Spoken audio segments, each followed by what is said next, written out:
Hello and welcome to yet another session at Women's Writers Fest. For the author spotlight session, we have today with us Dr. Jayasree Kalathil. Jayasree's translation of S. Hareesh's novel Moustache won the JCB Prize for Literature. Congrats, Jayasree. Thank you. However, Dr. Jayasree Kalathil is also the author of a children's book, The Sackcloth Man, which was translated into Malayalam, Telugu, and Hindi. In 2019, she won the Crossword Books Jury Award for Indian Language Translation for the collection of N. Prabhakaran's novellas, Diary of a Malayali Madman. Her previous work of translation have been published in Malayalam Literary Review, the anthology of Dalit writing, No Alphabet in Sight, and as part of the children's book series, Different Tales by DC Books. Outside literary pursuits, Jayasree is a researcher and activist working in the mental health and human rights. Jayasree did her MA in English Literature at the University of Calicut, Kerala, and received her PhD from EFLU, Hyderabad. Originally from Kottakkal in Mallapuram district, Kerala, she currently lives in London. Welcome Jayasree to today's session, and I I would begin this conversation by asking you, how did translation enter your life? Okay, thank you. Thank you for having me. I have previously done translations of individual stories and poems, etc., for various anthologies when people ask me to do that. In terms of doing a translation that is book length, the first book that I translated is a collection of novellas by Malayali writer N. Prabhakaran. And that just came by the way, really, because I was at home for in Kerala for quite a while with lots of time on my hands.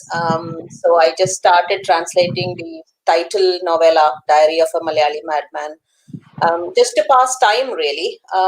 But then I got really interested and proposed a book of his novellas to HarperCollins, which they liked, and then that was published. In terms of Moustache, because I had already done this book with HarperCollins, my editor Rahul Soni at HarperCollins asked me to consider translating Moustache. So that's how I came into like book length translations. Okay. So, talking about this book, the book Moustache is the novel. The land of the novel is rich in folklore, myths, spiritual life of the place, and traditions. How difficult were these cultural transfers for you as a translator? So we tend to think of Kerala as like a place with one culture, a small geographical area with one culture, one language, etc. But I come from a region called Malabar, which is sort of north and central Kerala, and Kuttanadu, where Moustache is set, is in southern Kerala. So there are differences of culture and linguistic differences in the sense of how we use language or what words are used for the same thing and all that kind of stuff. But so, in a sense, there is already a process of translation that happens in Malayalam itself, even before I consider thinking about English. In terms of Moustache, it is a very regional story. It is set in the region, and its myths, its folklore, its flora and fauna, and all that. So there's a lot of work that I needed to do in terms of understanding. So I did a lot of research and reading about the nature, about birds, about snakes, and all that kind of stuff. Also, I read lots of reports on how paddy fields were created, below sea level farming was being done in paddy fields created from lakes and swamps and all that kind of stuff. But having said that, so those are kind of more like preparation for understanding, etc. In terms of the actual translation, really what guides me is the story that Hareesh has said in the book, and the way he has said that story. So I don't usually tend to start thinking about, oh, thinking about whether will this culture translate, will this folklore translate. I try and find, my initial focus is on trying to find the best language and best way of telling the story. And I hope that once that happens, then the rest of the cultural translation comes with it. So yeah, it's a kind of iterative process that you work through several drafts. You kind of eventually arrive at a place where you think, okay, maybe now I can say tell the story in English. So that's how I kind of worked around it. Yeah, so I'm curious to know, as a woman translating a man's work, does the lens to approach the story changes? That's a very interesting question, because I mean, okay, so there is definitely a difference, I think, between the way Harish tells the story and Harish's language, use of language, and the way he writes, which is very different from the way I write or the way I think. So that's one thing, and the second thing is that Mustache's world is definitely a masculine world. So you have to do some work to, I mean, at least I had to do some work to sort of inhabit that masculine world, because it is different from my everyday natural state of being or state of mind. So there is that. And then the main thing is sort of trying to understand what Harish's story was, what story was he trying to convey, and why is this story said in a particular way, because a story can be told in many different ways. So once you understand that, then it is about going with that story. But in terms of writing writing style, the way Harish has written, etc., it is actually very different from the way I would write. um did I did that affect the lens through which I saw the story? I would say yes and no. I mean, in the sense that, no, in the sense that nothing was changed from the original story. The story was, because my loyalty, I've always said this in many interviews so far, is that as a translator, at least for me, my loyalty is to the story and the storytelling. So that nothing was changed. But as a translator, you are also in a process of creatively producing something, doing something. So obviously, some of me, I assume, would have come to that, my style of writing, etc. So I would say, yeah, that there's bound to be some of me in the book as well, I think.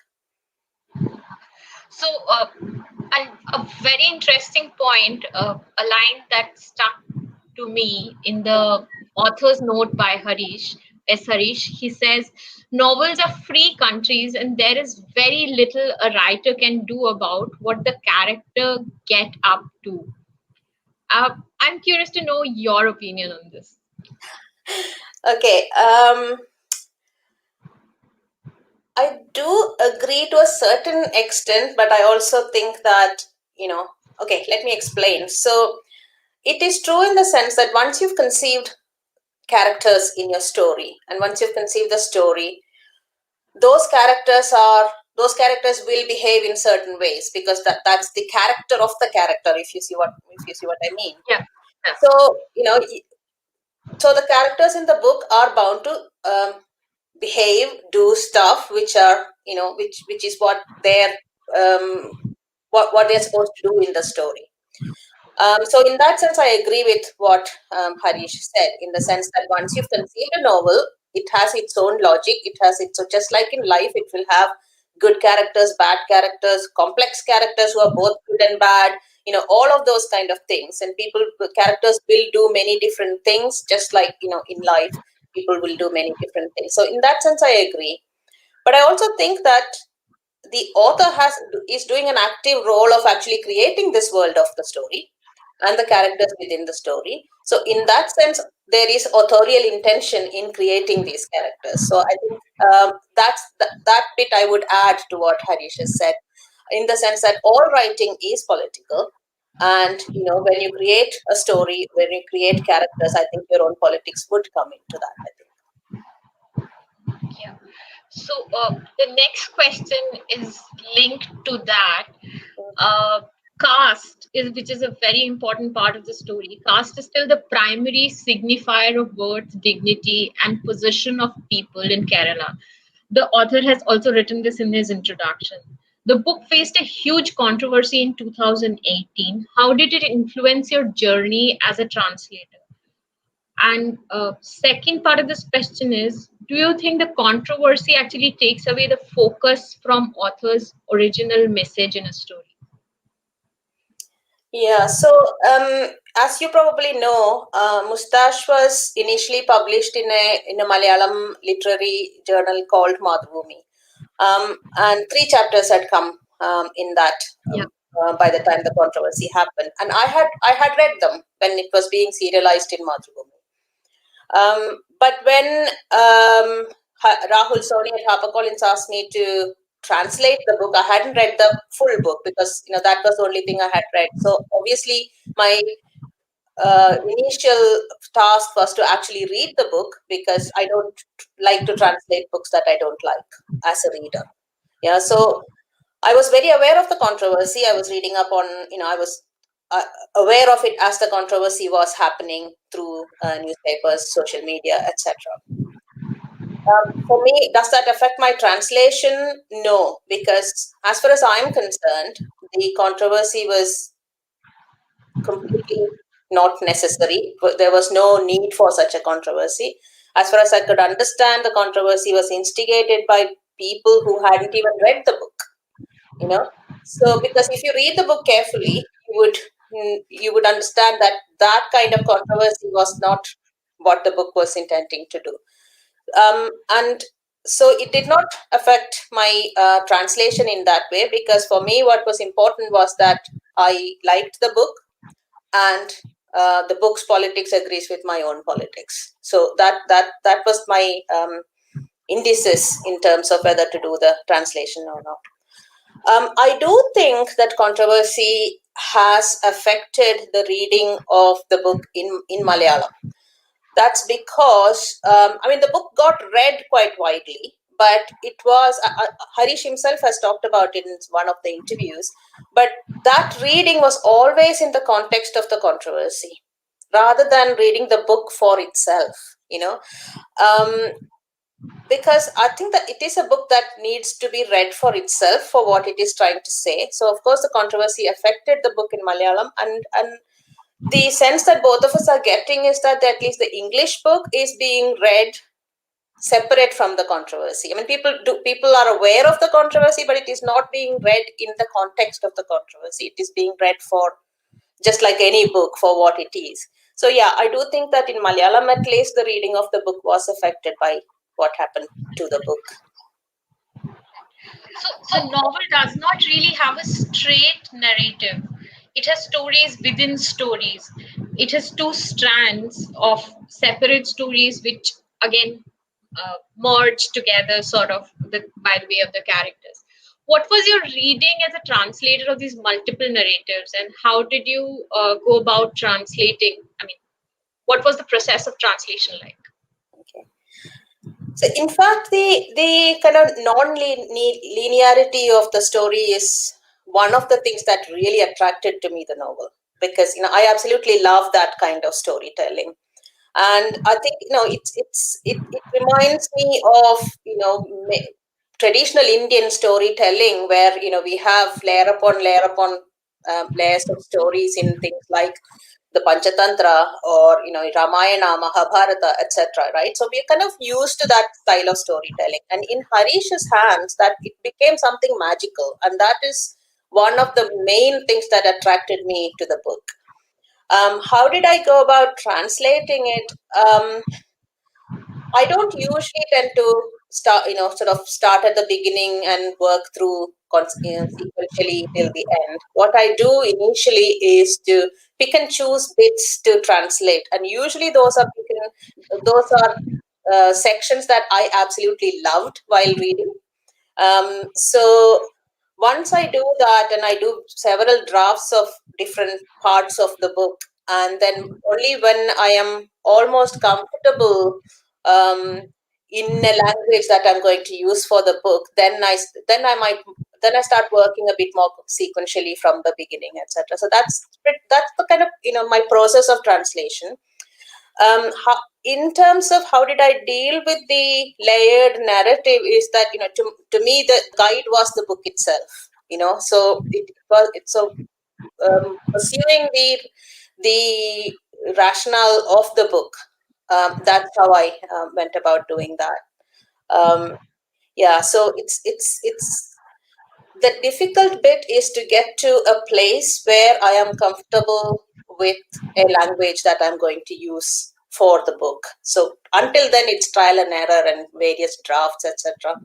And once I get there, then I can work more sequentially with the book. So, I mean, I'm just curious, how frequently were you in touch with S. Hareesh while you were translating this? Did you sit with him together, or? We still haven't met in person.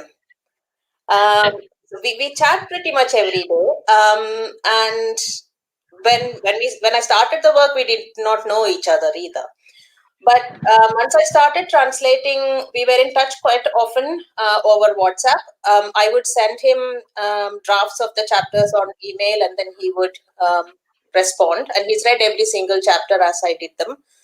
Um, on WhatsApp, I would ask him questions about, if I had any doubts, or authorial intention checking, like, is this what you meant, or this could be read this way, but etc. Those kind of discussions. He would clear my doubts if I had any. So yeah, he was very responsive to my queries as it went on. So we were quite a bit in touch, but we still haven't met in person yet. So, in your translator's note in the novel, you have said there is no single marker of a virulent kind of Kerala Malayali masculinity, one that is steeped in caste privilege, than a misha or a moustache. Uh, in light of this comment, can you talk a little bit about your initial response to the character of Vavachan? The Yeah. So doesn't really. sorry. Yeah, no, go ahead. Yeah. So um, as you know from the story in Moustache, um, growing facial hair, mustache, was a kind of, it was steeped in caste relationships. So some caste, men from some caste were allowed to have them, and men from some caste were not allowed to have them. And in the book, this is why Vavachan is being pursued, because he refused to shave off the mustache that he put on to play the character of the policeman. So see, in at the same time, this is also about masculinity, in the sense that what does a mustache signify in this microcosm of society, and no, but it is not just about gender. This masculinity is very much steeped in caste as well as gender. So there is that multiple kind of double layer of what is going on there. In the case of Vavachan, he's a very complex character, the way I see that.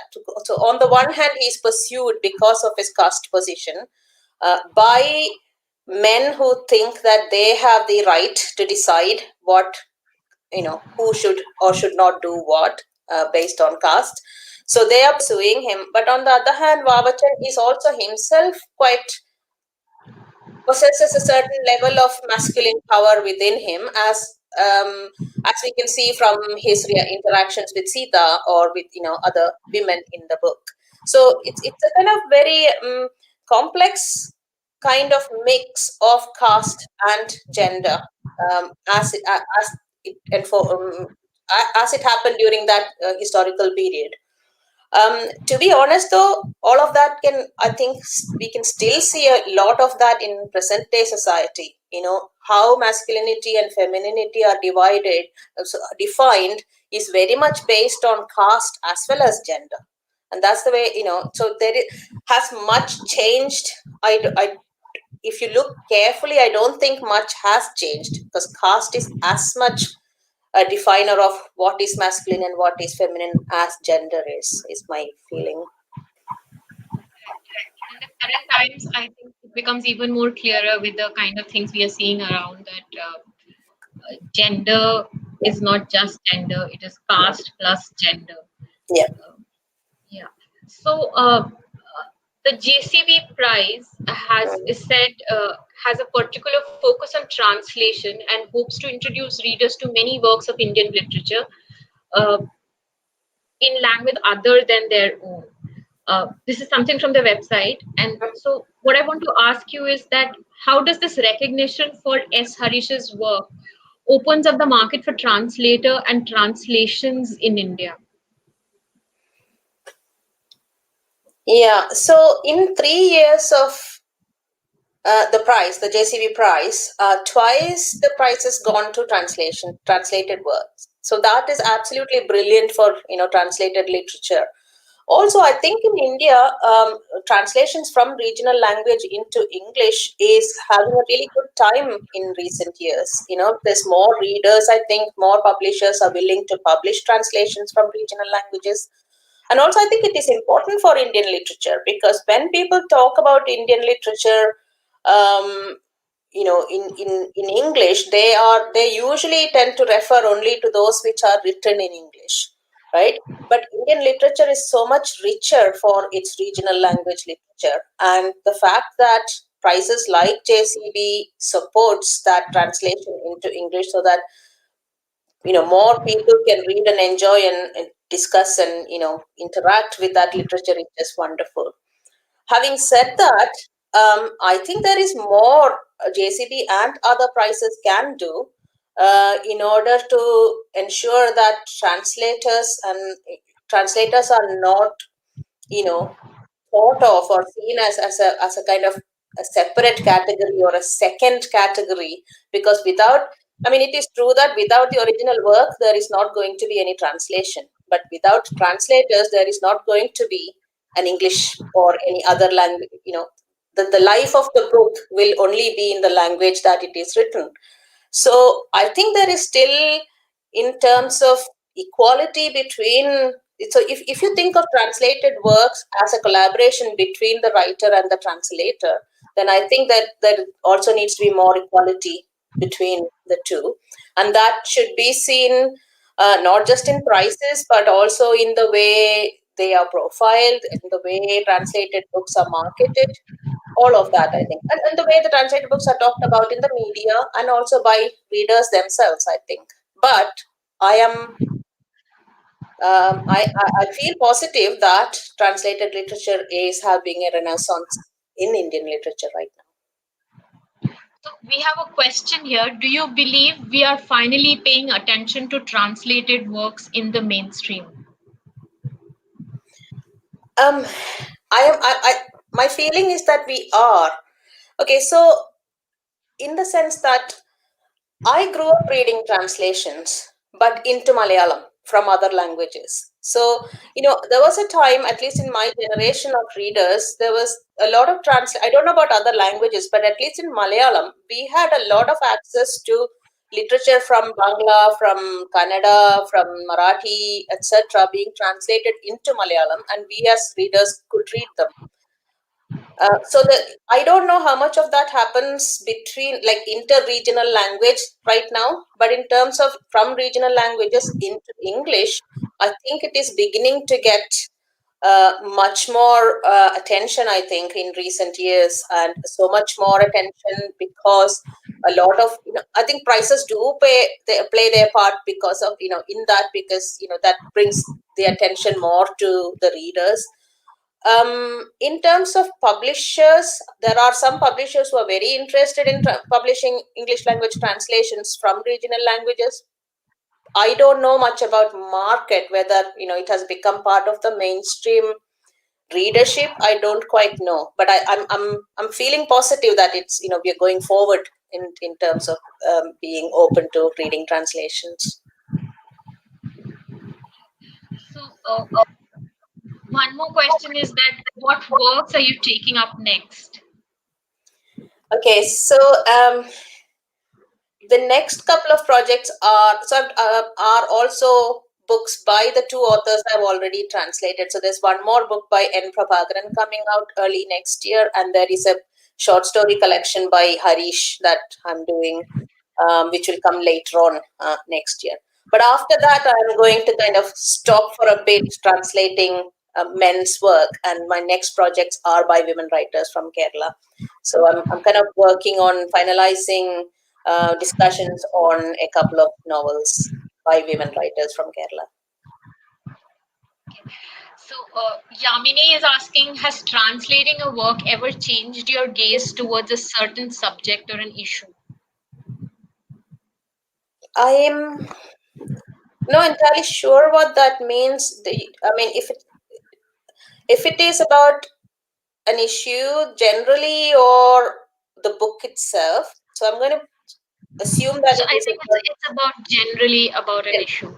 Okay, so I think, well, first of all, I haven't done massive amounts of translations to say that, but I think I tend to think of translating a book only if what is being said in the book or what the story is, etc., agrees with my own politics.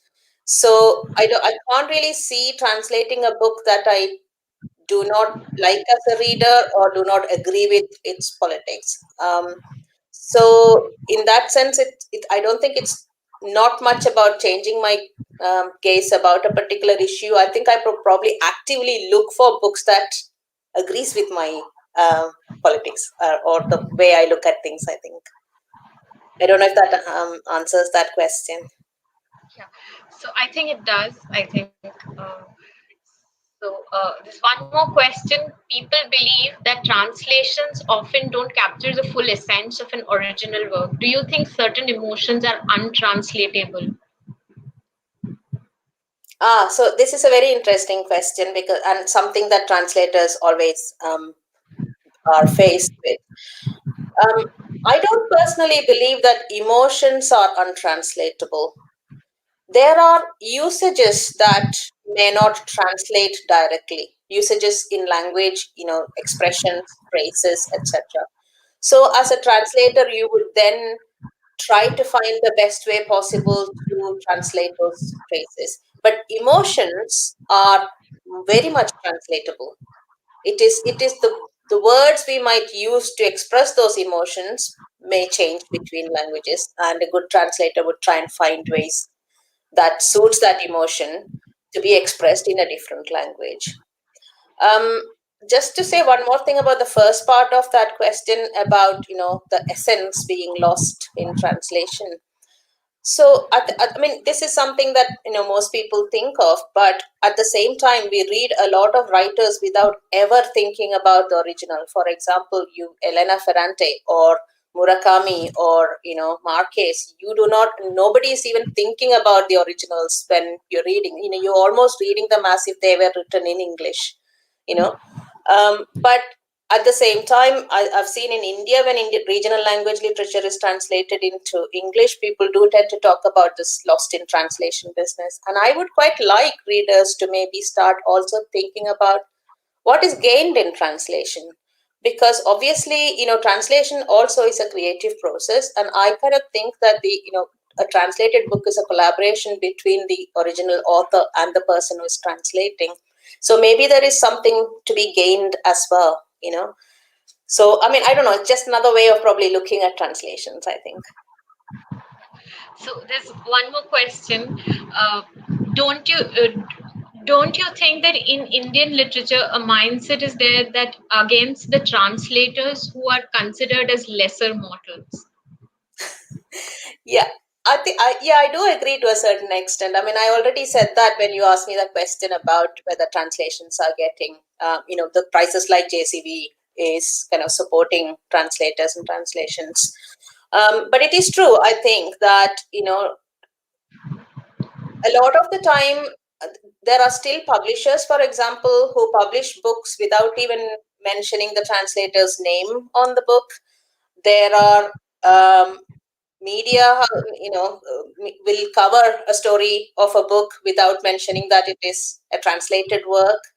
But I think these things will change when readers start speaking up as well. And obviously, these kind of prices help. But yeah, I do agree that translators are seen as somewhat of a, like somebody who sits behind scenes and does something very mechanical that brings a book from one language to the other somehow.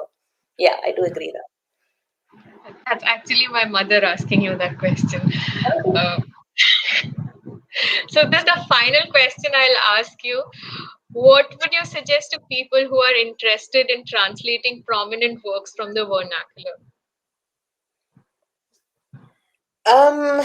I don't know about prominent work. I would say, I mean, this suggestion is from the way I myself look. Prominent, prominent was, I use the word prominent as in, I assume that those will be translated first. So, uh, Oh, okay. popular. No, Yeah, I, it's not I like, think, I think, I mean, this is just based on my own ways of translating, or what I tend to do. I think it's probably important to translate books that you yourself have enjoyed reading as a reader. I think that, I think a book speaks to you in that way. If you like, because translation is a long process. You have to inhabit the world of the book and the story for a very long period of time. So it means that, the book that you're translating needs to sustain your interest in it. And for that, as a reader, initially, I think you absolutely have to like the book, because I'm sure, you can also translate books that you don't like, but you probably won't enjoy it as much as doing a book that you absolutely love in terms of translation, because it's a long process, it's an arduous process, it is hard work, so for that, I think you need to do uh, to put in that amount of work, you really need to like the book, I think. And in terms of those who are thinking about translating from regional languages, I would just say just go for it.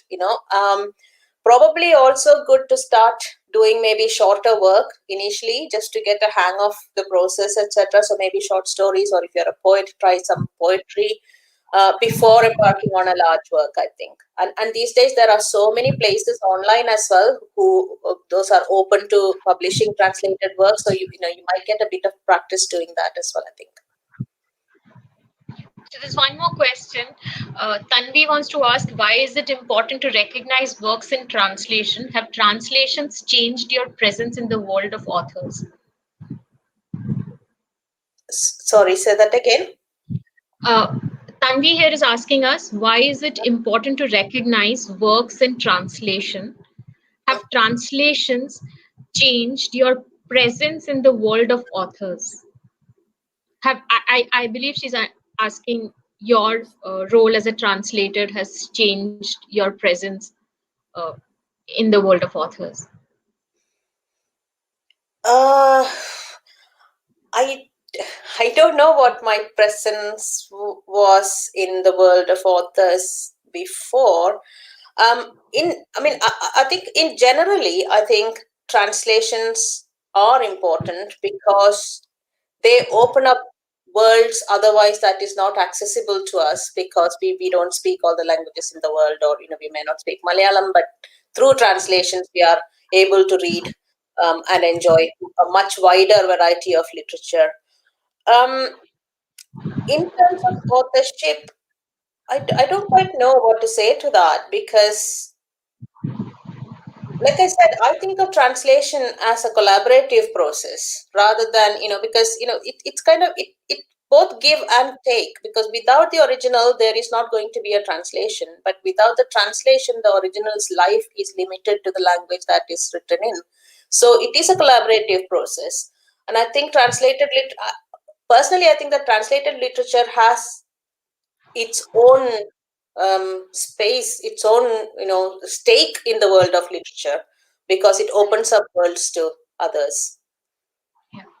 So I think we are running out of time now. Thank you so much for joining us, Jayashree. Thank It you was for great.